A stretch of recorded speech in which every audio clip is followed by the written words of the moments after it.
नमस्कार विद्यार्थी मित्रांनो, ज्ञानदीप या यूट्यूब चॅनलवरती तुमचे सहर्ष स्वागत आहे।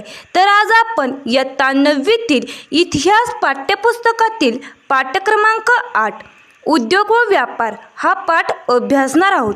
सर्वप्रथम उद्योग व व्यापार कशाला म्हणतात हे समजून घेऊ। तर विद्यार्थी मित्रांनो, उद्योग म्हणजे कच्च्या मालावर प्रक्रिया करून पक्का माल तयार करणे, जसे की ऊस या कच्च्या मालावर प्रक्रिया करून त्यापासून साखर बनवणे किंवा ऊसापासून ऊसाचा रस बनवणे हा पक्का माल आहे। याची खरेदी विक्री करून योग्य नफा मिळवणे म्हणजे व्यापार करणे होय। या पाठात आपण स्वातंत्र्योत्तर कालखंडातील स्वातंत्र्योत्तर कालखंड म्हणजे कोणता कालखंड, तर भारत स्वतंत्र झाल्यानंतरचा कालखंड। त्या कालखंडात उद्योग व व्यापार कसा चालत होता हे आपण अभ्यासणार आहोत। भारत स्वतंत्र झाल्यानंतर औद्योगिक विकासाला गती देण्यासाठी आणि औद्योगिक प्रकल्पांना दीर्घ मुदतीचे कर्ज उपलब्ध करून देण्यासाठी 1 जुलै 1948 मध्ये भारतीय औद्योगिक वित्त महामंडळाची स्थापना करण्यात आली।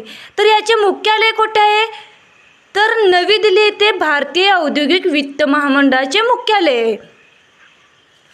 तसेच या महामंडळामुळे अनेक नवनवीन उद्योग उभारण्यासाठी आपल्याला आर्थिक मदत होते।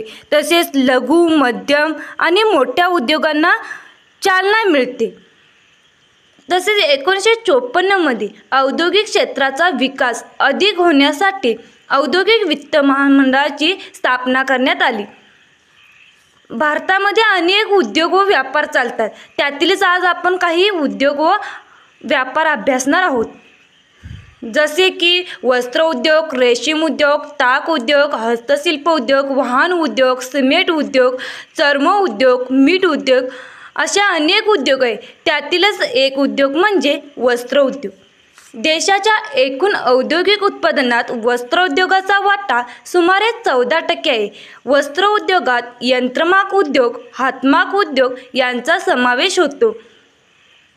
टेक्सटाईल कमिटी ॲक्ट 1963 नुसार वस्त्रोद्योग समितीची स्थापना करण्यात आली आहे। देशांतर्गत बाजारपेठ आणि निर्यातीसाठी तयार केल्या जाणाऱ्या वस्त्रांची गुणवत्ता निश्चित करण्याचे काम या समितीचे आहे। तर विद्यार्थी मित्रांनो, वस्त्र उद्योग म्हणजे काय, तर वस्त्र म्हणजे कापड आणि वस्त्र उद्योग म्हणजे कापड तयार करण्याचा उद्योग असे आपल्याला थोडक्यात म्हणता येईल। तर या उद्योगाचा देशाच्या औद्योगिक उत्पन्नात किती टक्के वाटा आहे, तर 14% वाटा आहे। तसेच वस्त्र उद्योगामध्ये यंत्रमाग उद्योग आणि हातमाग उद्योग यांचा समावेश होतो। तर यंत्रमाग उद्योग म्हणजे काय, तर विजेच्या सहाय्याने चालणाऱ्या सूत किंवा धाग्यांपासून कापड विणण्याचा उद्योग म्हणजे यंत्रमाग उद्योग। या उद्योगात हातमागाऐवजी यंत्राचा वापर केला जातो। या यंत्रमागामुळे उत्पादनाचा वेळ कमी होतो आणि आपला खर्चही कमी होतो व वस्त्र उद्योगाला चालना मिळते। यंत्रमाग उद्योगाचे उत्तम उदाहरण म्हणजे शिलाई मशीन। आपल्या प्रत्येकाच्या घरात शिलाई मशीन आहे, ते कशावर चालते, तर विजेवर चालते। हे यंत्रमाग उद्योगाचे उत्तम उदाहरण देता येईल। त्यातीलच दुसरा प्रकार म्हणजे हातमाग उद्योग। हातमाग उद्योग म्हणजे काय, तर हाताने चालवल्या जाणाऱ्या मागावर सूत किंवा धागा विणण्याचा उद्योग म्हणजे हातमाग उद्योग। या उद्योगात यंत्राऐवजी मुख्यतः हात म्हणजे मानवी श्रमाचा वापर केला जातो।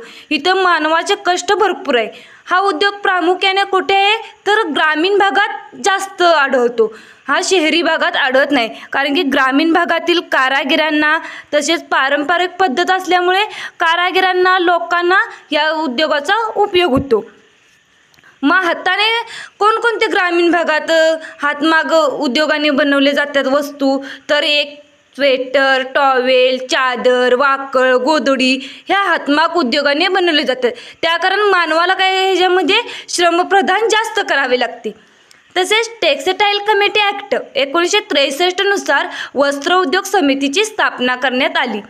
तर टेक्सटाईल कमिटी ॲक्ट म्हणजे नेमकी कोणती समिती आहे, तर या समितीचे मुख्य उद्दिष्ट काय, तर भारतातील जी वस्त्र तयार केली जातात त्या वस्त्र उद्योगा किंवा यंत्रसामग्रीची गुणवत्ता काय आहे, त्या कापडाची गुणवत्ता किती आहे, हे गुणवत्ता राखणे आणि सुधारण्यासाठी या समितीची काय झाले तर स्थापना केलेली आहे. 1963 नुसार हा कायदा जरी लागू झाला असला तरी हा कायदा भारतामध्ये 22 ऑगस्ट 1964 पासून लागू झाला आहे. तसेच देशांतर्गत बाजारपेठ आणि निर्यातीसाठी तयार केल्या जाणाऱ्या वस्त्रांची गुणवत्ता निश्चित करण्याचे काम या समितीचे आहे. कोणत्या समितीचे तर टेक्सटाईल कमिटी ॲक्ट या समितीचे आहे. त्यातीलच दुसरा उद्योग म्हणजे रेशीम उद्योग. वस्त्र उद्योग मंत्रालयाच्या अंतर्गत या उद्योगाचे काम चालते. रेशमी किड्याच्या जाती आणि तुतीच्या झाडांवरील संशोधन बंगळुरू येथील सेरिबायोटिक रिसर्च लॅबोरेटरीमध्ये केले जाते. हा उद्योग प्रामुख्याने कर्नाटक, आंध्र प्रदेश, पश्चिम बंगाल, जम्मू काश्मीर या राज्यात आहे. तसेच उद्योगाचा प्रसार आदिवासी बहुल राज्यात केला जात आहे. तर रेशीम उद्योग म्हणजे काय तर रेशीम किड्यांचे संगोपन करून त्यांच्या कोशांपासून रेशीम धागा तयार करण्याचा उद्योग म्हणजे रेशीम उद्योग. तर रेशीम उद्योग कुठे चालतो तर हा पण उद्योग ग्रामीण भागात जास्त आवडतो. म्हणजे हा एक महत्त्वाचा कृषी आधारित उद्योग आहे. कृषी आधारित म्हणजे शेतीवर आधारित, म्हणजे विशिष्ट शेतीच्या जागांमध्ये ती तुतीची लागवड करणे, तसेच रेशीम किड्यांचे संगोपन करून त्या किड्यांपासून तयार झालेले कोश गोळा करायचे आणि त्या गोळा केलेल्या कोशांपासून रेशीम धागा काढायचा आणि त्या धाग्यांपासून रेशीम कापड तयार करणे, म्हणजेच काय झालं रेशीम उद्योग निर्माण होतो. या उद्योगामुळे ग्रामीण भागातील लोकांना रोजगार उपलब्ध. असेच नवनवीन व्हिडिओ पाहण्यासाठी लाईक करा, कमेंट करा, शेअर करा, सबस्क्राईब करा. धन्यवाद.